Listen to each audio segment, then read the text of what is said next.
May mga kalsada na iniiwasan kapag hating gabi, hindi dahil sa mga magnanakaw, kundi dahil may mga bagay na mas nakakatakot kaysa sa tao.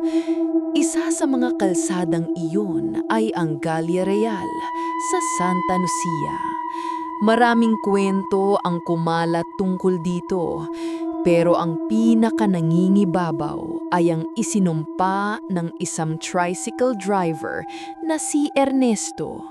At ang kwento niyang ito ay tungkol sa isang rider, si Marlon.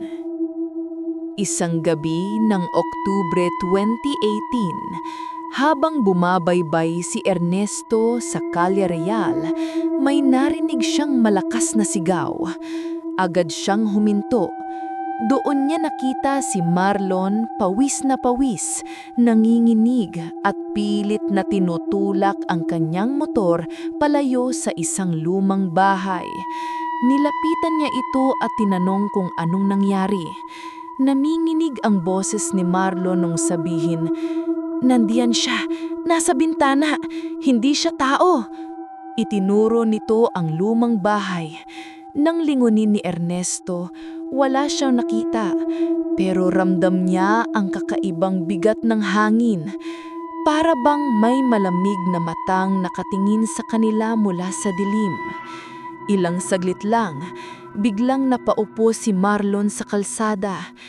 Hawak ang kanyang dibdib at ang huli niyang nabanggit, "Nasa tabi ko na siya."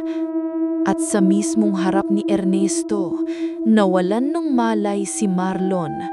Tumawag siya ng tulong, ngunit pagdating ng mga tanod, wala na si Marlon.